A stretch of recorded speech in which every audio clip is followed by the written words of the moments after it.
Halo, selamat malam teman-teman semua. Eh, sudah di hari Senin lagi, jadi hari ini kebetulan bertepatan sama hari Waisak. Saya mau ngucapin selamat hari Waisak buat yang merayakan ya. Jadi hari Senin ini kita training di hari Waisak. Jadi hari ini beda dari biasanya. Mungkin biasanya kalau teman-teman yang baru gabung di EFC pasti taunya oh LOP, terus ada seminar, terus ada training di hari Senin. Nah, hari ini training di hari Senin ini tetap training juga, cuman temanya mungkin yang udah lumayan jarang dibawain ya. Hari ini kita mau training itu NDO judulnya. NDO itu apa? NDO itu singkatan dari New Distributor Orientation. Apa itu artinya? Jadi ini kalau kita masuk di satu perkumpulan atau misalkan kita masuk di sekolah zaman dulu itu ada namanya masa orientasi, ya kan? Jadi ini kita mau masuk bisnis, bisnis di EFC juga kita ada orientasinya, ada masa orientasinya, tapi ini berbentuk training. Apa aja yang akan dibahas? Yang akan dibahas hari ini apa benar-benar langkah-langkah pasti yang teman-teman pasti bisa jalanin juga, nggak susah soalnya kayak mungkin ada develop sosmed, mungkin ada apa, semuanya yang basic-basic yang dasar-dasar hari ini bakal dibahas. Jadi apa aja yang teman-teman harus lakuin setelah masuk di EFC, dan apa yang teman-teman harus punya, mungkin harus bikin setelah masuk EFC, semuanya ini akan dijelasin hari ini, sekarang di NDO ini. Jadi setelah dari NDO ini, biasanya teman-teman baru akan lebih mudah untuk mengimplementasikan apa yang teman-teman dapat hari ini ke training-training selanjutnya. Kayak training-training selanjutnya itu nanti ada mungkin training dari Coach Indra, mungkin nanti ada training dari Bushido yang lainnya, atau mungkin nanti ada training dari Nico atau dari siapa gitu kan. Kebetulan hari ini NDO akan dibawain sama salah seorang dari Bushido EFC juga. Ada Kobudi, Budi Wijaya, sebagai seorang Bushido dari EFC juga yang bakal bantuin saya untuk bawain NDO hari ini. Ini sebentar, ini Kobudinya udah. Sebentar. Halo, Nah, ini teman-teman. Halo kok. halo Bro Angga. Halo. Jadi mungkin sebelum kita mulai lebih lanjut kok, mungkin boleh kok Budi perkenalin diri lagi sedikit singkat gitu kan. Kenapa kok saya ini siapa? Saya Bushido karena apa gitu ya kan, bisa juga tuh. Jadi buat tips ke teman-teman sebelum mulai. Jadi teman-teman juga bakal lebih tahu kalau bakal lebih berasa ikatannya. Berasa ikatannya ya kan. Jadi dengerin trainingnya juga lebih nyantai gitu loh kok. Silakan kok. Oke, selamat malam teman-teman semua. Hari ini kita santai aja ya. Saya lebih banyak cerita mungkin. Oke, saya bagi teman-teman yang belum kenal, nama saya Budi Wijaya Setiawan. Ada dua Bushido di AFC, yang pertama Budi Darwin, dan saya Budi Wijaya Setiawan, yang masih kecil, Budi kecil lah, orang bilang. Oke, background saya adalah pedagang kaki lima, teman-teman. Jadi persis 10 tahun yang lalu saya itu berdagang kaki lima. Saya penjual sop kura-kura. Jadi kalau teman-teman tahu di Jakarta Utara, di Muara Karang, nah saya jualan di sana selama 7 tahun. Jadi saya belum pernah uh, mencoba bisnis MLM sebelumnya. Jadi ini bisnis MLM pertama saya. Nah, jadi teman-teman buat yang belum pernah bermain di bisnis MLM, jangan khawatir ya teman-teman ya. Karena seorang pedagang sop kura-kura aja bisa selama mau belajar. Dan saya sampai hari ini pun masih terus belajar. Saya belajar dari mentor-mentor saya, Ko Budi Darwin, Ko Ardian. Oke, sampai hari ini pun masih terus belajar. Karena saya harus terus mengupgrade diri. Jadi teman-teman, 7 tahun saya bekerja sebagai pedagang, dan November 2018 saya mulai dikenalkan bisnis ini oleh sepupu saya yang Bu Sido juga, Ko Ardian ya.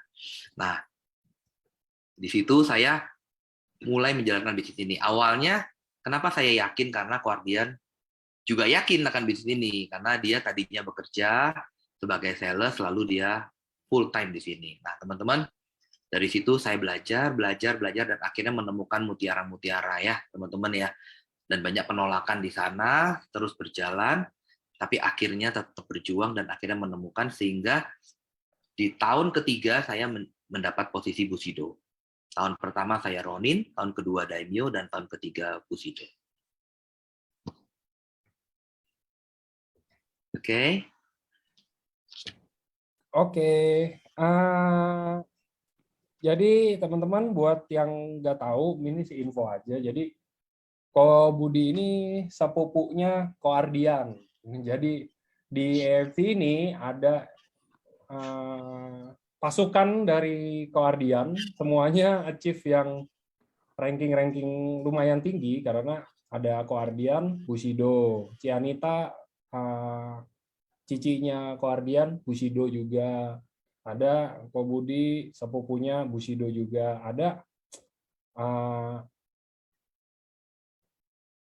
kakaknya Ko Ardian juga ya, Ko ya, yang ini saya lupa namanya siapa, yang di Kanada. Iya. Jadi keluarga kita ada 4 orang yang bergabung di sini, total 5 orang, sorry. Ko Ardian itu Bushido kedua, dan Cianita Bushido ke-6, saya Bushido ke-7 tahun ketiga, dan ada Kak Anna Kartika, ya, itu yang di Kanada, itu sebagai daimyo, dan terakhir ada om saya Kubing, itu di Shogun. Nah, semuanya paling paling kecilnya Shogun dan masih ongoing, jadi masih bisa jalan terus. Cuman untuk saat ini tingkatannya di Shogun. Jadi ini EFC sudah mulai dijajah. Jadi teman-teman, hari ini Ko Budi bakal bantuin saya untuk training, untuk sharing juga ke teman-teman tentang NDO. Nanti tadi saya ada lihat itu langkah-langkah prospecting. Iya, ada beberapa mungkin nanti Ko Budi juga akan cerita juga karena semuanya bersangkutan juga ya, ada langkah-langkahnya itu seperti apa. Tapi mungkin nggak sedetail kayak misalkan kita training bagaimana untuk prospek itu kan, itu udah detail banget kan. Nah, kalau ini kan nggak, kita semuanya di dalam satu training yang secara garis besar aja, tapi teman-teman pasti dapat intisarinya sih harusnya. Oke, kalau gitu mungkin langsung aja dimulai kok, silakan. Oke.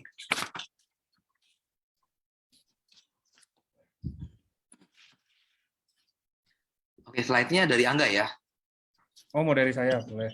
Ya, dari Angga aja.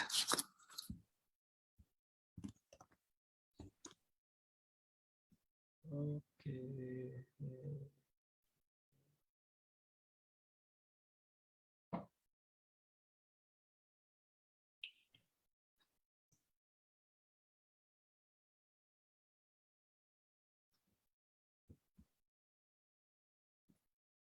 Oke, saya share dulu.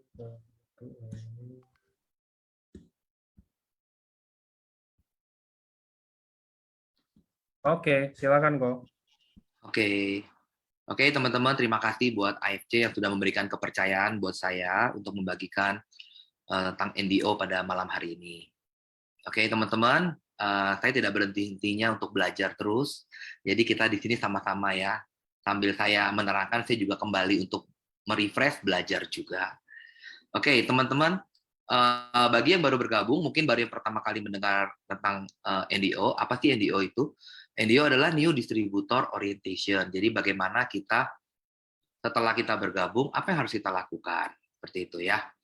Oke, next, Angga. Oke, mungkin saya nanti bahas agak cepat ya teman-teman, saya singkat, padat. Nanti di akhir sesi kalau memang masih ada yang mau bertanya, mungkin saya bisa bantu untuk menjawab ya. Karena menurut yang saya tahu, biasanya 20 menit awal itu adalah konsentrasi yang paling penting. Jadi kalau terlalu panjang, kadang-kadang juga teman-teman juga bingung. Gitu.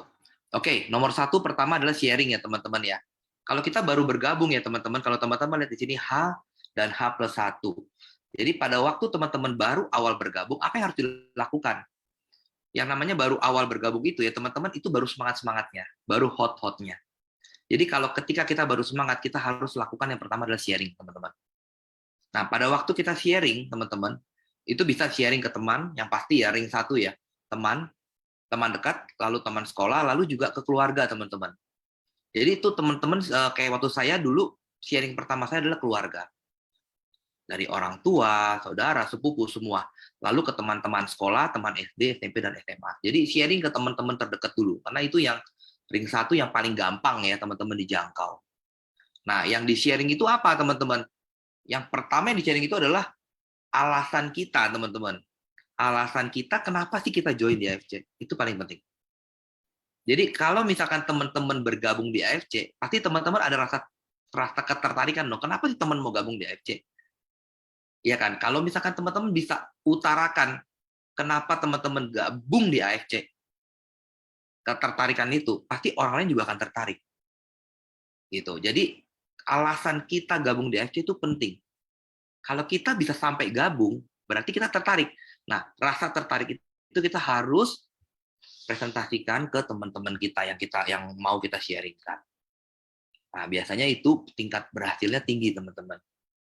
Ya kan, kalau saya misalkan contohnya apa? Kalau saya, kenapa saya bergabung? Karena saya waktu itu diberitahu suatu produk suplemen yang belum pernah ada garansinya. Nah, di sini di AFC ada satu produk suplemen yang memiliki paten fungsi.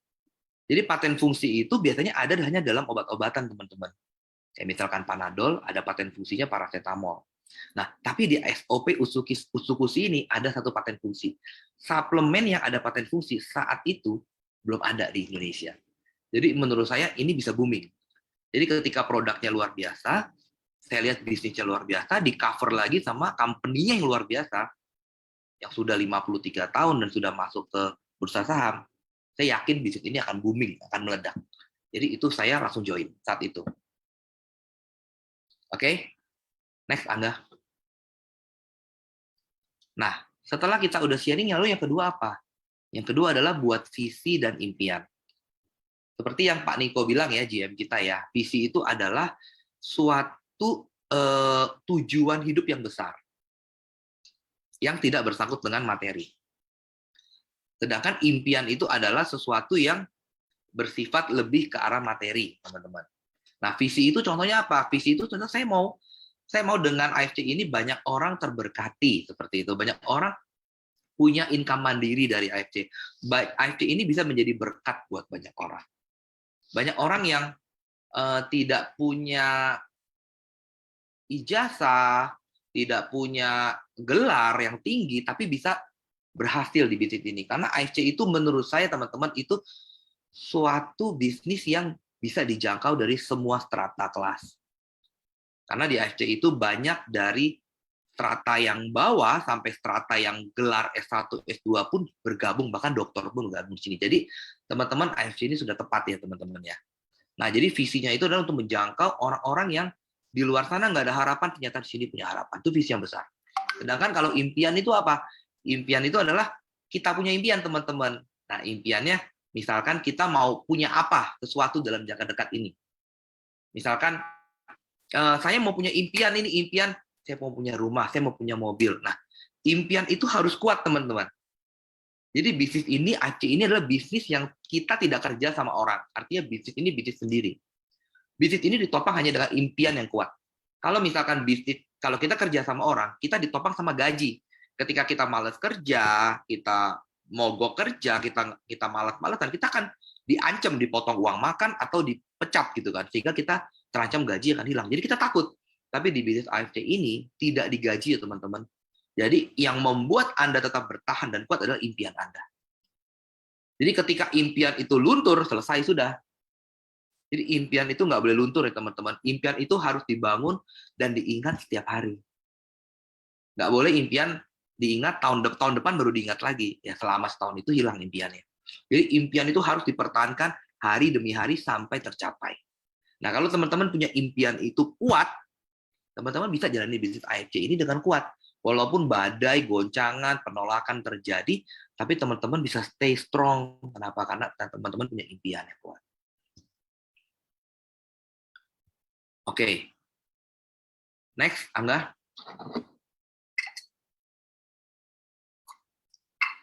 Nah, ini teman-teman lihat ya. Ini ada tukang batagor ya teman-teman ya.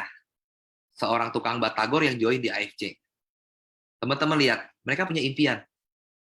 Impian yang kuat. Nah, akhirnya mereka berhasil teman-teman jalanin batagor. Tukang batagor ini menjalani AFC, sekarang berhasil sampai bisa membeli sebuah motor dan akhirnya punya income yang saya dengar di 40 sampai 45 juta sebulan. Tuh, akhirnya foto dengan Pak Ernest dan Pak Niko ya teman-teman. Oke, next, Angga. Nah, ini juga ada Mas Udin nih. Kalau Mas Udin saya kenal nih, Mas Udin. Teman-teman, ini supir taksi ya. Background dia supir taksi. Dan sekarang sudah mencapai posisi samurai. Kalau teman-teman tahu, samurai income-nya kurang lebih 80 jutaan per bulan. Luar biasa ya teman-teman ya. Kalau nggak impian nggak kuat, nggak mungkin sampai tahap seperti itu. Oke, next, Anda. Nah, ini posisinya Mas Udin waktu menerima penghargaan di Ronin ya, teman-teman. Dengan bonus tahunan 25 juta. Oke, yang ketiga adalah daftar nama. Daftar nama teman-teman kita harus punya ya teman-teman, karena pada dasarnya kalau kita nggak buat itu seringkali lupa. Seringkali lupa karena kita terbatas ya teman-teman ya. Kalau misal kita fokusnya ke lain hal sedikit, diajak ngobrol sedikit aja kita sudah lupa. Jadi daftar nama perlu kita buat. Nah, siapa aja yang kita buat? Biasanya daftar nama itu saya membuat dari teman-teman saya, teman SD, SMP, SMA, bahkan keluarga. Kalau perlu teman-temannya orang tua juga boleh, teman-temannya kakak kita catetin. Jadi daftar nama itu perlu. Nah, setelah kita udah bikin daftar nama, kita bikin berdasarkan kategori dan prioritas. Jadi yang mana yang kita mau prioritaskan itu yang kita lakukan prospek dulu. Gitu. Jadi kalau misalkan teman-teman yakin oh orang ini bisa nih. Bisa nih kalau kita jalankan, kita ketemu, kita bisa nih. Tingkat closing-nya rate-nya lebih tinggi. Oke, teman-teman jalankan dulu. Jadi harus ada skala prioritasnya. Nah, itu kita centang. Lakukan yang prioritas terlebih dahulu. Oke, kalau misalkan bingung, dari selain dari itu, dari mana? Dari kontak ya, kontak HP ya. Teman-teman kalau buka kontak HP, saya yakin pasti masih banyak kontak-kontak HP. Pasti banyak, rata-rata di atas 100 loh kontak-kontak HP itu. Oke, next Angga.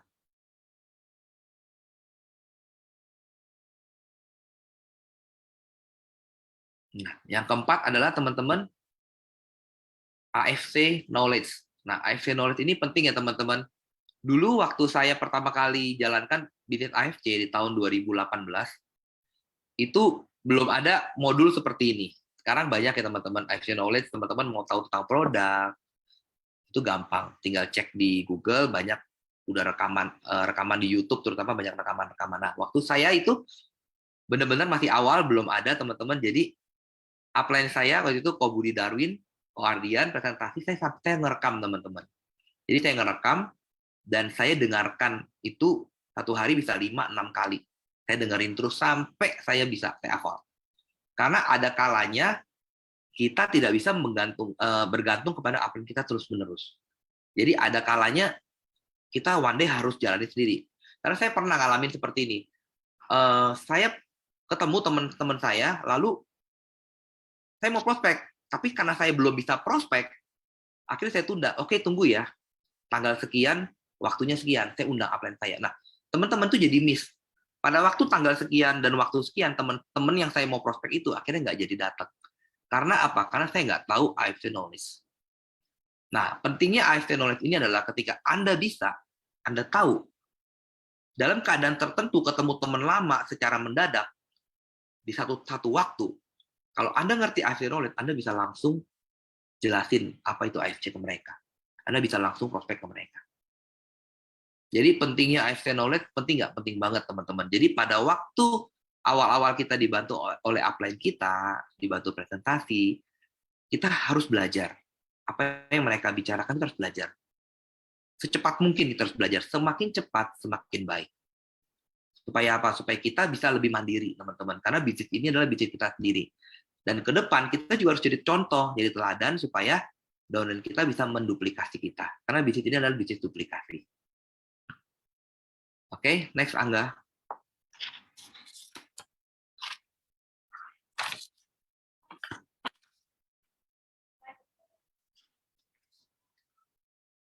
Oke, yang kelima adalah mengundang.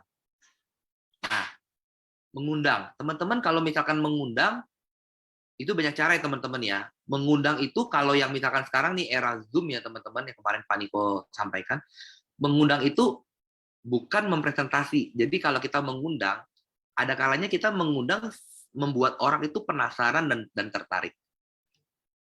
Jadi kalau misalkan kita mengundang melalui telepon atau melalui WA, kita mengundang jangan jelasin langsung di handphone teman-teman. Karena pada waktu kita jelasin di handphone, kemungkinan besar teman-teman kita tuh akan tahu dan akan udah nggak tertarik lagi. Tapi mengundang, menurut saya mengundang yang baik itu adalah kita mengundang dengan membuat mereka penasaran dan tertarik. Contoh ya teman-teman ya, kalau misalkan di slide-slide di Instagram dan sebagainya, kalau kita mengundang, misalkan kita mengundang mereka ke LOP, kita undang dengan menjual orang yang akan diundang. Jadi misalkan ada nanti bintang tamu yang datang adalah seorang, katakanlah tadi Pak Sudin, mantan supir taksi. Nah kita harus buat undangan tuh, seorang supir taksi yang berubah nasib mendapat income 80 juta sebulan. Jangan embel-embel AFC-nya jangan disebut dulu.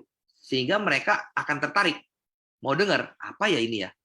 Kayak saya, seorang tukang masak, tukang sop, kura-kura, income saya dulu 1 bulan paling mentok 5 juta, teman-teman. Jadi 3,5 sampai 5 juta per bulan. Berubah menjadi 1 bulan 150 sampai 200 juta per bulan. Membuat orang exciting dan penasaran. Mengundang yang baik adalah mengundang yang membuat mereka penuh dengan tanda tanya. Supaya mereka jelas, mereka dengar di LOP yang diundang. Gitu. Jadi jangan kita mengundang tapi menjelaskan. Kebanyakan mental ya teman-teman ya. Jadi mengundang itu membuat mereka penasaran. Nah, mengundang yang terbaik. Semakin yang ditonjolkan itu bintang tamunya semakin rendah, semakin baik. Karena kerendahan mereka itu yang menjadi nilai. Kerendahan mereka itu yang menjadi posisi rendah mereka yang dulu itu menjadi nilai. Sehingga mereka yang berjoin itu yang nggak punya gelar, yang stratanya di bawah, mereka nggak minder, teman-teman. Karena mereka tahu ada harapan di sini. Oke? Oke, next Angga.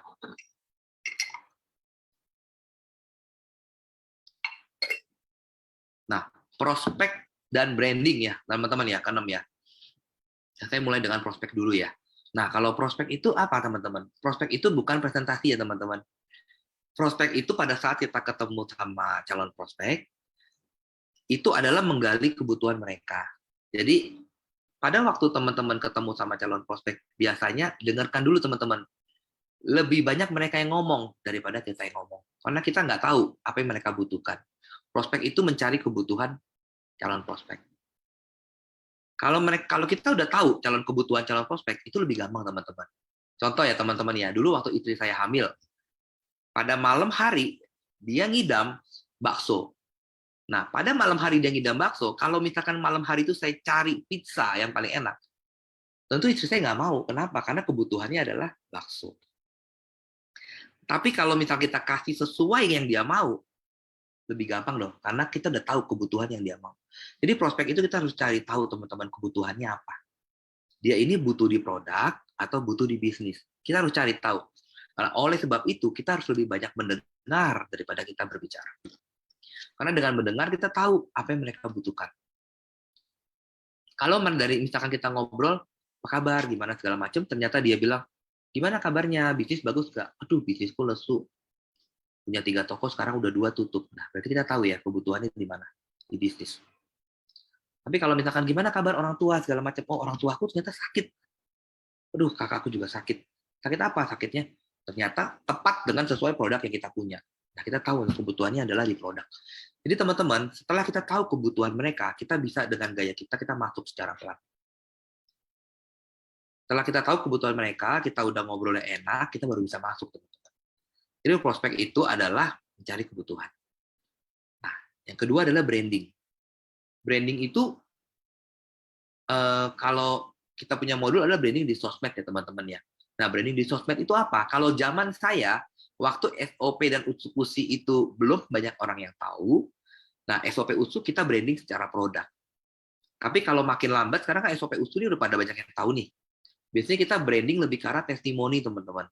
Testimoni aja, sehingga mereka orang tertarik. Yang kedua adalah branding tentang income kita. Kalau memang kita udah ada income. Kalau belum ada income, kita branding di testimoni aja.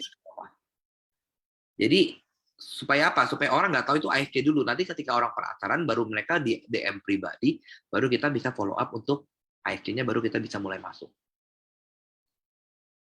Oke? Next, Angga. Nah, yang ketujuh adalah closing ya, teman-teman ya. Jadi closing ini apa sih, teman-teman? Nah, closing itu adalah tindakan ya, teman-teman. Tindakan atau proses untuk mengakhiri transaksi antara pembeli dan penjual yang melibatkan produk dan uang. Nah, jadi kalau kita closing, artinya kita harus melibatkan produk dan uang. Nah, untuk kita closing itu bagaimana? Kayak gitu kan pertanyaannya. Jadi untuk kita closing itu banyak cara ya, teman. Jadi salah satunya nih, salah satu contoh misalkan closing itu perlu didesak kadang-kadang, teman-teman. Kalau mereka udah mengerti, ya kan, mereka udah mengerti, udah tahu kita udah presentasi dan sebagainya. Nah, biasanya kalau saya closing itu saya kasih pilihan, teman-teman. Jadi gimana, Bapak Ibu? Nah, mau yang mana? Biasanya mau ambil yang mana, paket yang mana, mau paket yang ruby, safir atau diamond. Jadi kita sedesak secara halus. Sehingga mereka harus kasih jawaban mau yang mana.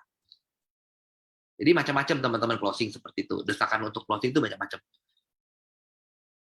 Jadi kalau misalkan mereka sudah desak itu, biasanya mereka mikir. Kalau misalkan sampai mereka bilang, aduh, aku belum ya, aku belum mau ya. Oke, nggak apa-apa. Jangan dilupakan, teman-teman. Jadi kalau misalkan ada yang menolak seperti itu, jangan dilupakan. Nanti kita follow up lagi. Kita follow up lagi 1 sampai 2 kali 24 jam. Kita follow up lagi. Kita tanya, kalau boleh tahu, ya kan, kenapa Anda nggak join sih? Gitu. Kenapa kamu nggak join? Kendalanya apa? Kalau misalkan kendalanya aku nggak ada modal, segala macam. Nah, oke, kalau nggak ada modal, kita bisa, oke, kalau gitu kamu bisa bantu jual dulu. Jadi kita kasih mereka untuk jualan dulu. Kalau mereka misalkan bisa jual 2 box, oke, duit penjualan itu kita bisa langsung paketkan mereka. Kita bisa langsung joinkan mereka. Jadi sebenarnya selalu ada solusi ya, teman-teman ya, untuk closing ya. Jadi kalau memang benar-benar misalkan belum closing, sampai benar-benar belum closing pun nggak apa-apa, jangan dilupakan. Jangan ditinggal. Tapi kita cari yang lain, tapi kita harus ingat nih, ini kenapa dia nggak closing? Nanti kita follow up lagi. Saya pernah loh, teman-teman, saya ada downline saya yang udah lama nggak closing, setelah 4 bulan, 5 bulan gitu baru closing. Jadi kadang-kadang mereka mau lihat kita dulu. Nah, ini benar nggak sih jalani bisnis secara serius? Itu juga bisa. Jadi pada waktu mereka nggak closing, mereka mau lihat kita dulu. Nah, kita bisa fokus ke bisnis ini, sambil cari yang lain. Ketika misalkan kita udah berhasil, kita tanyakan mereka lagi. Nah, biasanya mereka lihat kita dan akhirnya mereka join. Itu pengalaman saya. Pernah terjadi seperti itu. Oke, next Anda. Nah, yang ke-8 adalah menghadiri acara mingguan, teman-teman.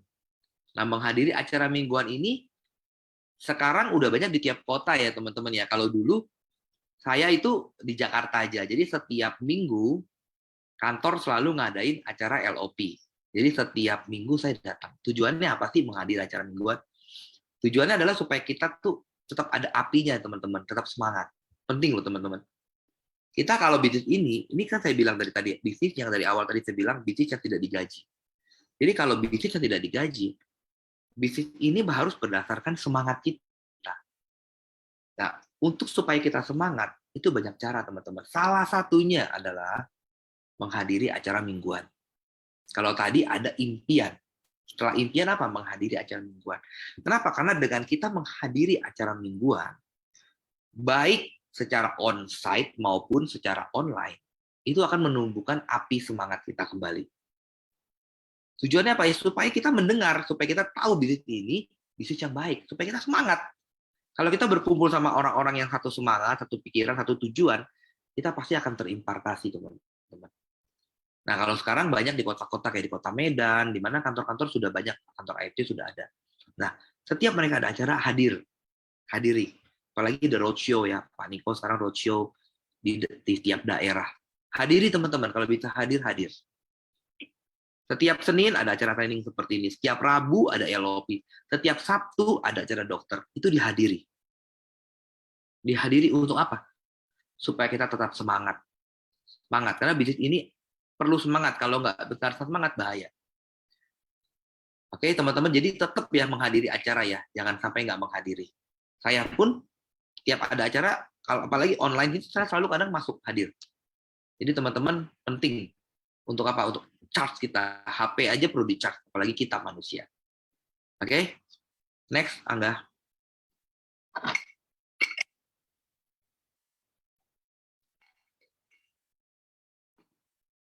Oke, yang ke-9 adalah back office knowledge. Ini meliputi cara input, cara lihat jaringan, dan penyusunan titik. Nah, ini paling penting, teman-teman.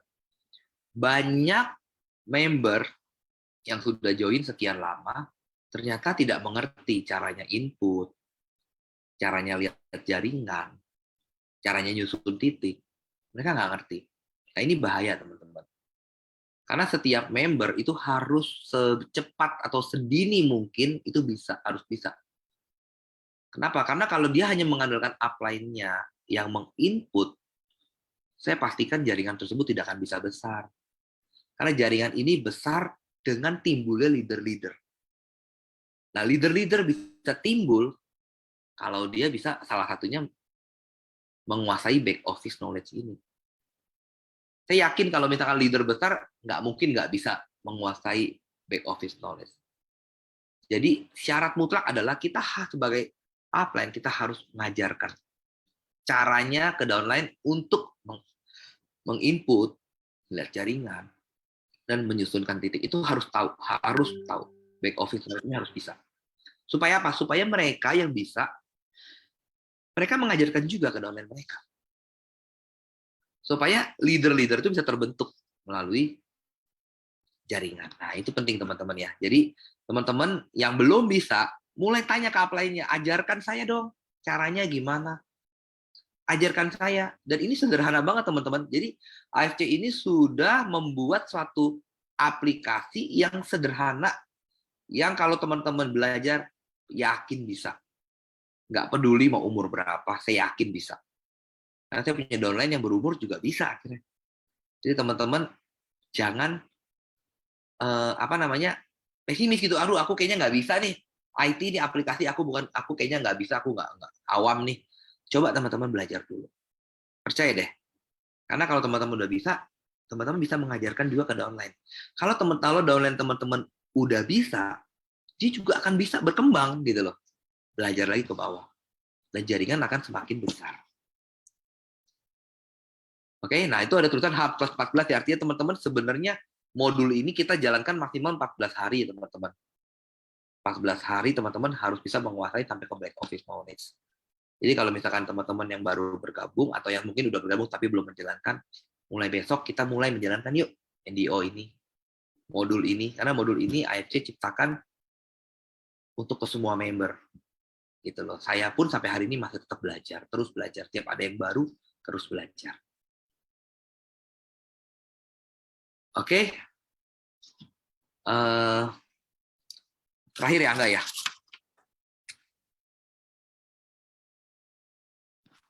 Iya, udah selesai kok. Oke. Oke, teman-teman, udah selesai NDO slide-nya. Mungkin yang mau tanya, boleh langsung nanti dibantu dijawab sama Ko Budi. Mungkin ada yang mau tanya, gimana, prospek, dan lain-lainnya.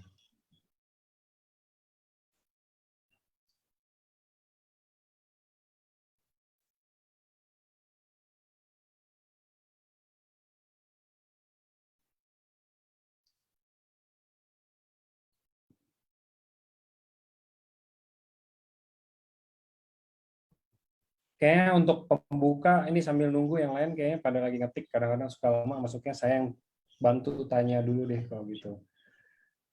Kok kira-kira gini, mungkin dari Ko Budi dulu pernah jualan itu ya, PO ya Ko ya?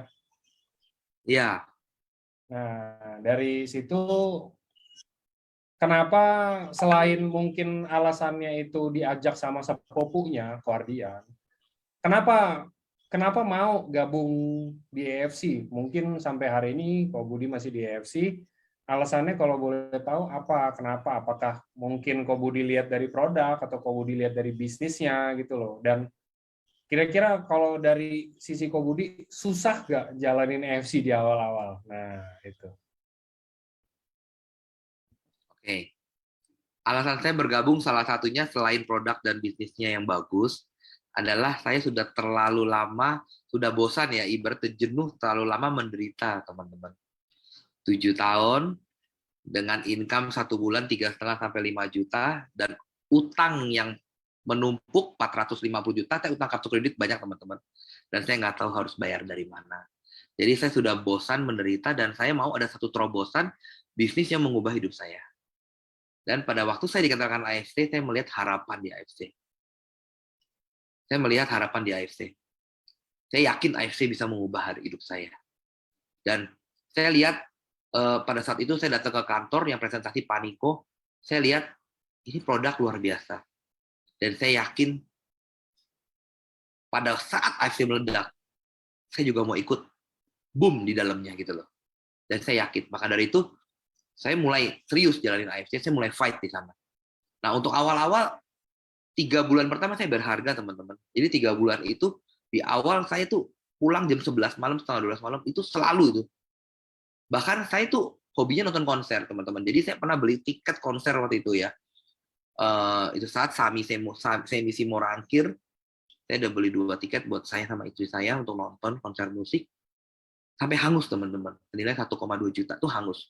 Kenapa? Karena saya harus prospek sampai jam 11 malam. Itu saya ngalamin. Jadi ada harga yang harus dibayar. Nggak bisa tuh, misalkan awal-awal tuh teman-teman cuma santai-santai, itu nggak mungkin. Nah, setelah 3 bulan teman-teman bayar harga, baru kelihatan tuh arahnya jalannya kemana. Gitu. Jadi suka dukanya tuh banyak. Di awal-awal tuh pasti penderitaan teman-teman banyak. Jadi ini ibarat gulungan bola salju. Nggak ada bola salju yang gede, teman-teman. Semua dimulai dari kecil. Kecil dan harus rutin, sampai bawah akhirnya baru bergulung dengan besar. Oke. Gitu. Kira-kira gitu ya. Tadi semoga bisa menjelaskan loh, teman-teman. Terus sama saya mau tanya, ini juga ada yang mau tahu kok. Awalnya Ko Budi prospek, mungkin boleh diceritain awal-awalnya banget ya gimana kok, mungkin entah masih ditemenin sama Ko Ardian yang ngajak atau gimana, dan atau misalkan ikut pergi kemana atau apa kayak begitu. Karena di sini rata-rata member baru dan mau tahu gimana caranya untuk jalanin bisnisnya di awal-awal banget gitu loh. Oke. Untuk awal-awal saya jalan, saya masih ditemenin sama upline saya. Jadi upline-upline yang merekrut downline, apalagi downline yang baru, jangan pernah biarkan downline untuk jalan sendiri. Saya pastikan gagal. Apalagi mereka nggak ada background MLM. Kenapa? Karena mereka nggak ngerti, mereka baru. Ibarat bayi baru lahir, baru belajar merangkak, Anda suruh lari, nggak mungkin bisa. Jadi saya selama 1 bulan, 1 bulan setengah itu saya intens ya, saya bawa Ko Ardian sama Ko Budi Darwin. Saya ingat banget waktu Ko Budi Darwin temenin saya prospek kurang lebih 15 orang ya di gereja. Pas keluar prospek, teman-teman, mobilnya Pak Budi Darwin, Ko Budi Darwin mobilnya, spionnya hilang, dirampok. Waduh, saya sampai nggak enak banget. Itu pernah saya alamin. Kenapa? Karena saya nggak bisa dan saya memang harus minta bantuan Ko Budi Darwin, tapi Ko Budi Darwin tuh dengan baik, dengan sabar tuh menemani saya. Jadi teman-teman, awal-awal saya jujur saya dibantu, ditemani. Tapi saya tahu saya nggak bisa ditemani selamanya. Makanya setiap Ko Budi Darwin prospek, setiap Ko Budi Darwin presentasi, saya gunakan handphone saya untuk merekam apa yang Ko Budi Darwin ngomong, apa yang Ko Adian ngomong. Lalu saya dengarkan ulang. 1 hari saya dengarkan sampai saya buang air besar pun saya dengerin gitu loh. Karena belum ada yang namanya YouTube segala macam, leader-leader belum ada. Jadi mau nggak mau saya harus belajar. Saya bilang saya harus bisa. Kalau saya nggak bisa jelasin, saya nggak tahu IC product knowledge, kacau ini, nggak mungkin bisa jalan. Jadi selain awal-awal upline bantu, dari diri kita juga kita harus ada niat untuk belajar. Belajar, belajar. Karena kalau teman-teman udah bisa, yakin deh, kan teman-teman akan bisa kembangin sendiri. Oke, Angga. Oke, sip. Eh, Ini juga ada yang tanya gimana caranya, mungkin ini mau tahu dari sisi Kobudi, gimana caranya Kobudi mengundang prospek tanpa harus mention kalau Kobudi ini mau ngajakin mereka gabung di EFC. Jadi apa ya, kan kita kan harus branding diri sendiri. Branding diri sendiri jelas orang tahu pasti kita di EFC. Tapi gimana cara ngundang orang biar terkesan nih kita nggak kayak mau ngajakin ke bisnis gitu loh. Mungkin kalau dari Kobudi ada nggak sih ininya apa tipsnya buat teman-teman? Oke, biasa kalau saya ngundang, yang pasti ya dulu ya, ini cerita sebelum saya jadi Usido ya, jadi waktu awal-awal saya gabung, waktu saya ngundang, ya biasanya saya ngundang, saya bawa nama upline saya, jadi upline saya waktu itu Kobudi Darwin, satu hari udah ada income 5 jutaan, jadi saya bilang, ini luar biasa, seorang IT, programmer, yang saat ini dapat income yang luar biasa besar. Saya ngomong, nah, bisa nggak luangin waktu untuk ketemu yuk? Gitu loh. Maksudnya kita belajar sama-sama, kita dengar sesuatu ini. Biasanya saya nawarkan tuh sesuatu orang teman-teman tuh yang sama-sama senasib sama saya, yang udah menderita gitu, udah lama. Jadi, kamu mau nggak sih menderita terus seperti ini yuk? Gitu loh. Kita dengerin yuk, misalkan suatu saat kita dengerin orang hebat nih yang ngomong gitu loh. Maksudnya yang sekarang berubah gitu loh. Maksudnya dari dulu seorang ini sekarang menjadi seperti ini. Ayo siapa tahu kita dengar dan kita bisa merubah nasib kita juga gitu loh. Kalau misalkan cocok kita ambil, nggak cocok kita nggak usah ambil, nggak apa-apa. Jadi anjuran itu bukan paksaan. Jadi saya ngundang dulu awal-awal seperti itu. Atau kalau ke family saya langsung to the point. Kalau ke family saya langsung to the point. Saya bilang, ini ada bisnis bagus, bisnis yang belum pernah ada di Indonesia sebelumnya. Bisnis multivitamin yang ada garansi manfaatnya. Jadi bisnis yang pertama kali yang belum pernah ada, dan menarik seperti ini, saya yakin pasti berhasil. Jadi gimana kita bisa meyakinkan kolega family kita. Oke. Gitu. Oke, kalau gitu kita lanjut ke berikutnya. Kok kalau misalkan kita prospek orang nih, terus orangnya itu kita namanya kita prospek kan kita harus tahu hot buttonnya apa, dia butuhnya apa, dan dia mungkin condongnya lebih ke arah bisnis atau produk atau gimana gitu kan. Nah, kalau misalkan kita udah tahu kebutuhannya dia apa, mungkin kita udah klik lah gitu ya kan berdua. Apakah kita langsung saat itu juga kita nawarin kasih tahu produknya atau bisnis, atau kayak dijeda beberapa hari baru kita kontak lagi? Kalau dari Kobudi. Oke, kalau saya biasa kalau saya tahu dia kebutuhannya apa, ya biasanya saya langsung sounding sih, biasanya. Oke. Saya sounding. Tapi saya kalau misalkan melalui via telepon, saya soundingnya singkat aja. Saya bilang, kayaknya lu butuh deh. Gue ada sesuatu yang lu butuhin gitu loh. Yang bisa nutupin buat lu punya bisnis saat ini yang lagi ambruk. Tapi gue nggak bisa jelasin lewat telepon karena nggak mungkin. Karena kita harus ketemu. Bisa saya begitu, bro. Oke. Jadi pada waktu saya jelasin, saya selalu via ketemuan lebih enak. Karena saya Siap. tahu kan, waktu saya jelasin, saya tahu ekspresi dia seperti apa, niat dia seperti apa. Oke.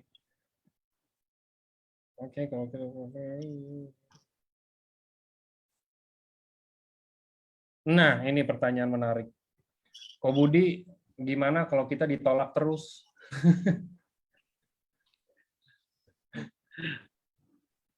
Ditolak terus. Ya Yes. itu udah bagian dari bisnis MLM ini.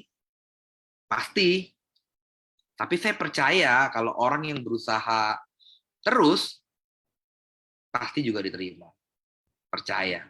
Karena nggak mungkin orang yang berusaha itu nggak dapat hasil. Orang yang kerja mati-matian, saya belum pernah lihat ya dolar ini yang kerja mati-matian itu hasilnya nol putul, tidak pernah. Kalau ditolak terus, ya Anda mencobalah sih. Hanya itu pilihannya.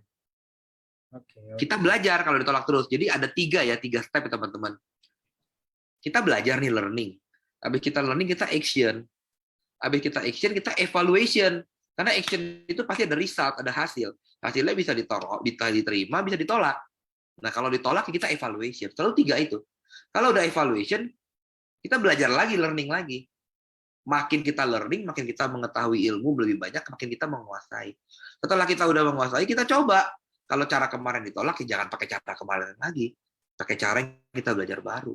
Kita action kan kedua. Setelah action, diterima apa ditolak? Oh, diterima. Diterima kita berhasil. Kalau diterima, kita pertahankan. Pakai cara yang sudah berhasil. Tapi kalau ditolak, kembali lagi, evaluation lagi. Evaluasi lagi, kenapa bisa ditolak? Oh, mungkin saya ada salah. Salah di sini, salah di sini, salah di sini, kita evaluasi. Atau mungkin saya perlu belajar lagi. Jadi selalu sirkulasinya 3 itu. Learning, action, evaluasi. Selalu. Nggak lepas dari itu.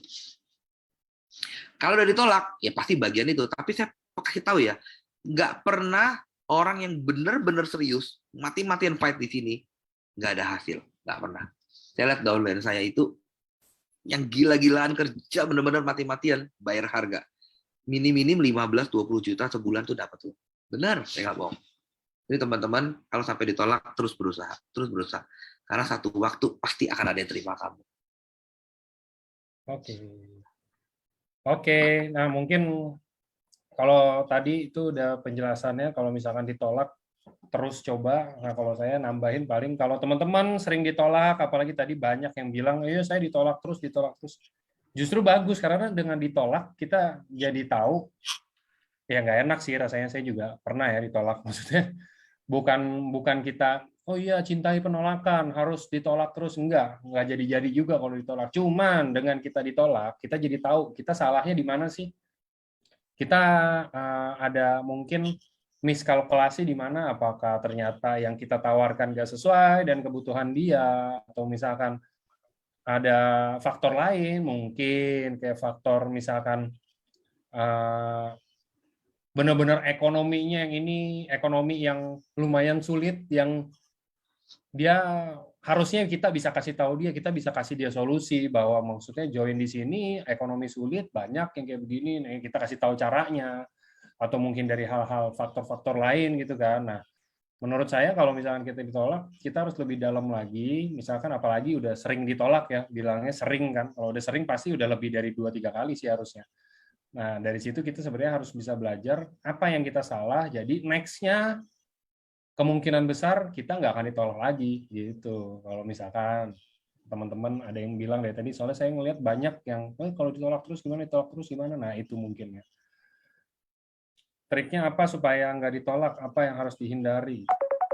Nggak ada yang harus dihindari, karena penolakan itu emang udah, kayak yang tadi Ko Budi bilang, penolakan itu emang udah pasti akan ada terus, penolakan itu akan teman-teman lalui terus gitu. Oke, next-nya. Kalau ditolak karena dulu pernah main MLM juga, tapi belum pernah berhasil, jadi pada nggak percaya sekarang. Kira-kira kalau dari Ko Budi gimana tuh? Biasanya saya bawa orang ketiga yang udah berhasil, upline kita. Tolong bantuan, biasanya. Ya kalau misalkan orang-orang deket, apalagi yang nggak percaya sama kita, ya kita bawa orang ketiga, jangan paksain. Gitu. Kayak saya dulu, gimana saya jelasin ke keluarga saya, wong saya juga tukang pasak, tukang PO kok. Ya kan mereka rata-rata punya bisnis, punya apa, ya kan berhasil. Sedangkan saya hanya tukang masak. Gimana saya bisa berhasil? Saya ajaklah Ko Budi Darwin. Ketika Ko Budi Darwin ngomong ke orang tua saya, keluarga saya, mereka percaya. Jadi penting orang ketiga, jangan pernah memaksakan kalau misalkan kita tahu diri kita nggak sanggup menghadapi calon prospek kita, karena calon prospek kita itu satu, mungkin nggak percaya kita, mungkin dia lebih besar income dari kita, atau mungkin dia dulunya mantan bos kita. Jangan pernah paksain bahwa orang yang udah berhasil atau orang yang sudah punya income lumayan di bisnis ini untuk bantu kita. Itu mungkin. Oke.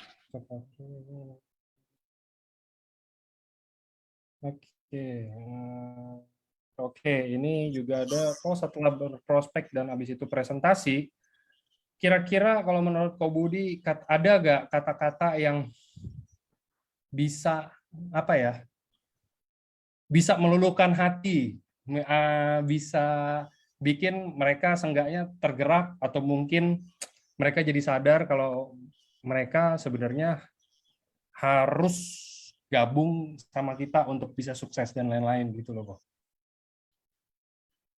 Kata-kata pamungkas Eko Budi nih maksudnya. Kalau kata-kata sakti yang baku sih nggak ada ya teman-teman ya. Kalau ada kata-kata sakti langsung closing, wah enak banget. Main kata-kata sakti itu ya kan kayak kayak Satria Baja Hitam langsung berubah jadi Satria Baja Hitam jadi orang kuat, super power. Ya nggak ada begitu ya teman-teman ya. Nggak ada kata-kata sakti di bisnis ini. Di bisnis ini adalah gimana caranya kita menghadapi setiap orang yang berbeda-beda. Setiap orang yang kita ketemu pasti sifatnya berbeda-beda. Karakternya pasti berbeda-beda. Nah, kita yang harus menyesuaikan kepada mereka, bukan mereka yang menyesuaikan ke kita. Jadi dalam bisnis ini, gimana caranya kita harus bisa beradaptasi sama setiap calon prospek kita. Nah, ketika kita bisa mengerti apa yang mereka butuhkan, bagaimana mereka yang mau, kita bisa masuk dan menyenangkan hati mereka, rata-rata terjadi closing. Jadi setiap orang beda-beda, teman-teman. Ada orang yang diajak ngobrol langsung welcome, ada orang yang nggak ngerti, nggak ngomong, nggak welcome, maunya ngomong terus. Kita harus ngalah, kita harus dengerin. Kita harus bisa masuk, timingnya harus pas. Jadi bisnis ini adalah bisnis pencocokan, bisnis pengadaptasian. Jadi bisnis ini adalah bisnis people to people, teman-teman. Nggak boleh terlalu kaku juga, gitu loh. Jadi setiap orang punya karakter berbeda. Itu sih yang saya hadapi. Saya ketemu banyak orang di sini. Setiap ketemu orang pasti beda-beda. Orang ini maunya begini, orang ini maunya begini. Kita harus bisa fleksibel. Nggak bisa terlalu kaku. Kalau ada kata-kata sakti yang bisa mengiyakan semua orang, jutaan manusia dengan kata-kata ini. So, saya juga mau kata-kata itu. Tapi sayangnya nggak ada, teman-teman ya. Jadi bisnis ini adalah gimana kita harus bisa mengadaptasi orang sebenarnya. Orang senang sama kita, orang nyaman sama kita, orang percaya baru sama kita. Ketika orang percaya sama kita, apa yang kita tawarkan, orang mau menerima kita. Gitu. Oke, mungkin itu agak. Oke kok. Oke.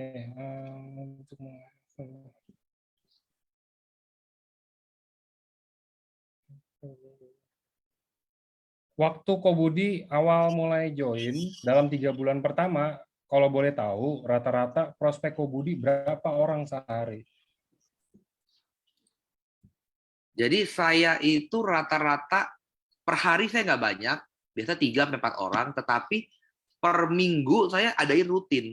Jadi per minggu itu saya ngadain di rumah orang tua saya, itu ngundang kurang lebih 15 orang. Setiap minggu, setiap hari Rabu. Lalu lama-lama berkembang seperti Rabu dan Jumat. Nah itu 3 bulan pertama, Ko Ardian dan Ko Budi Dawin hampir setiap minggu dah selalu datang ke rumah. Jadi saya ngundang banyak orang. Jadi bukan dari orang saya aja yang saya kenal, tapi dari temannya orang tua saya, kan orang tua saya sudah gabung, temannya sepupu saya, temannya kakak saya. Jadi kita undang relasi-relasi mereka ring kedua. Karena jujur saya nggak punya banyak teman, teman-teman. Teman saya itu banyak kan pedagang kaki lima juga, ya kan.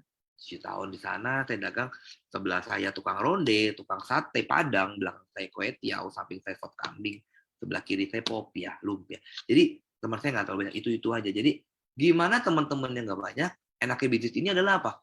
Ketika Anda dapat satu downline itu mempunyai relasi banyak, relasi mereka itu jadi milik Anda. Jadi pergunakan itu, kalau ring satunya mentok, gali ring 2, ring 2 mentok, gali lagi kedalaman ring 3. Karena bisnis ini bisnis tak terbatas kedalaman. Jadi itu yang saya manfaatkan teman-teman. Sehingga apa? Sehingga ya saya punya downline banyak gitu loh. Jadi orang tua saya itu dapat satu orang di Kelapa Gading, rata-rata itu bisa sampai dalam waktu 3 bulan itu merekrut 65 diamond gitu, teman-teman. Wow, karena saya nggak berpikir gimana bisa. Tapi dalam bisnis jaringan, itu bisa menular seperti itu. Jaringan ke jaringan, jaringan ke jaringan. Jadi setiap relasi di tingkat kedalaman berapapun, itu jadi relasi kita juga. Intinya apa? Intinya kita konsisten. Jangan pernah stop. Karena downline akan lihat apa yang stop, ya udah, dia juga stop. Tapi kalau kita tetap bergerak terus, kita fokus di sini, maka downline kita tahu kita serius di sini. Gitu loh. Jadi apinya tuh tetap nggak mati. Oke, Angga. Oke.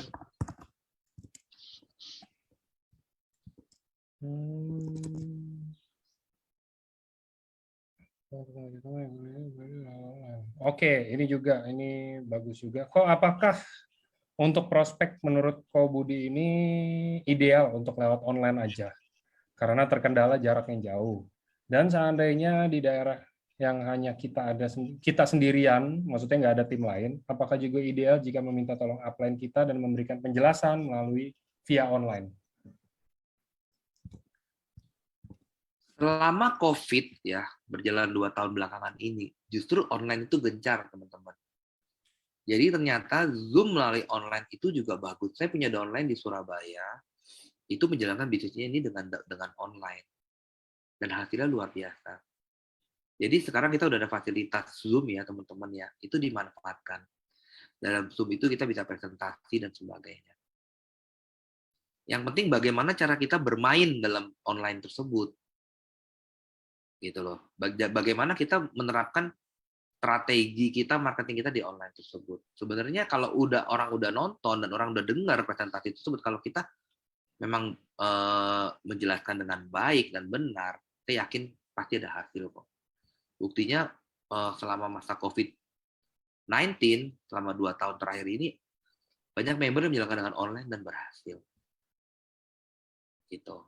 Tapi kalau memang bisa ditemuin secara offline, secara onsite, ya lebih baik lagi karena langsung kan ya ketemu. Tapi kalau memang nggak bisa secara online pun jangan khawatir, banyak yang berhasil kok melalui online.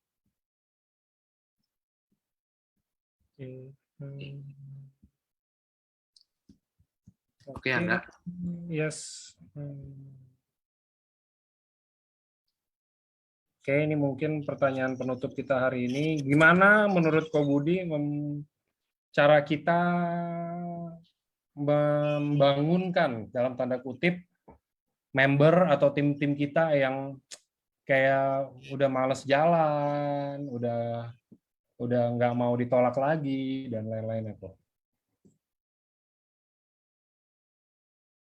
Oke, biasanya kalau member-member yang lesu itu saya tanya dulu ya kenapa, problemnya apa, gitu loh maksudnya. Oke, makanya di sini ya teman-teman yang momentum ya, teman-teman kalau misalkan baru dapat downline, nah 3 bulan pertama itu penentuan teman-teman. Jadi 3 bulan pertama kita sebagai upline kita harus bantu downline kita itu make money teman-teman. Karena kalau misalkan setelah 3 bulan dia nggak dapat make money, biasanya mereka juga akan mencari yang lain. Jadi 3 bulan itu momentum. Nah kalau misalkan mereka sampai sudah lesu dalam jangka waktu yang lama, kita lihat mereka sudah ada kerjaan lain belum. Kalau mereka belum ada kerjaan lain, kita tanya kenapa kok nggak mau di AFC? Maksudnya di AFC ini masih banyak loh orang-orang yang berhasil di sini. Bawa mereka untuk ajak ketemuan, untuk table talk, setiap kali kita ada table talk, ajak mereka untuk hadir di situ. Mereka mendengarkan aja, misalnya kita table talk, kita ada orang lain. Mereka biar melihat orang lain saling presentasi, saling sharing di sana. Nah, dengan mereka hadir di tengah-tengah pertemuan, biasanya itu akan membangkitkan semangat mereka. Mereka akan timbul keyakinan lagi. Oh iya, mungkin gue masih bisa ada harapan gitu. Tapi kalau mereka lesu dan mereka sudah menjalankan bisnis yang lain dan mereka sudah fokus, biasanya agak susah teman-teman jujur. Makanya 3 bulan pertama itu kita harus fight. Jangan tinggalin member yang baru bergabung. Kalau member yang masih baru bergabung, itu kita harus kawal teman-teman. At least 3 bulan gimana caranya dia supaya bisa dapat income. Kalau misalkan dia minta tolong bantuan kita, ayo untuk bantu presentasi. Ketika mereka bisa minta tolong kita untuk bantu presentasi, kita harus iyain gitu loh. Sebisa mungkin kalau misalnya kita nggak bisa, kita ada jadwal lain, kita atur jadwal. Pokoknya jangan sampai miss. Nggak bisa sekarang, 3 hari lagi. 3 hari nggak bisa, 3 hari lagi. At least kita pasti ada hari kosong untuk bisa bantu mereka. Nah, ketika mereka kita bantu dan mereka ada harapan, ketika mereka closing, mereka terima bonus, mereka tuh ada senang, ada semangat gitu loh. Nah, kalau mereka dapat income, mereka nggak mungkin lesu. Gitu. Jadi penting ya teman-teman ya, kalau orang yang baru join kita harus kawal minimal 3 bulan pertama, kita harus bantu mereka punya income. Kalau setelah 3 bulan lalu mereka nggak ada income tapi mereka nggak ada pekerjaan, undang mereka setiap kali kita table talk atau ada yang pertemuan, undang mereka supaya mereka dengar aura orang-orang yang masih semangat jalanin AFC. Bener loh teman-teman, kalau kita berkumpul terus sama orang-orang yang semangat jalin AFC, kita yakin juga pasti akan semangat lagi. Kita berteman sama siapa, kita jadi siapa, itu loh penting.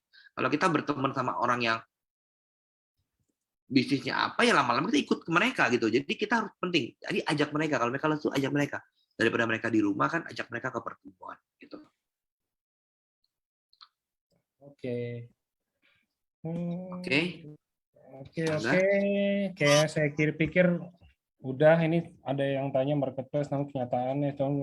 Setiap hari tim dari AFC itu kita menyisir marketplace ya. Jadi mungkin yang teman-teman lihat hari ini, besoknya mungkin udah nggak ada, udah ganti nama, atau mungkin ya apa, itu kan kayak jamur ya teman-teman. Maksudnya akan ada terus, tapi kita kan tetap setiap hari itu kita take down, kita tutup, dan lain-lainnya. Jadi kita tetap kerja juga di sini untuk berantas yang begitu-begituan sih.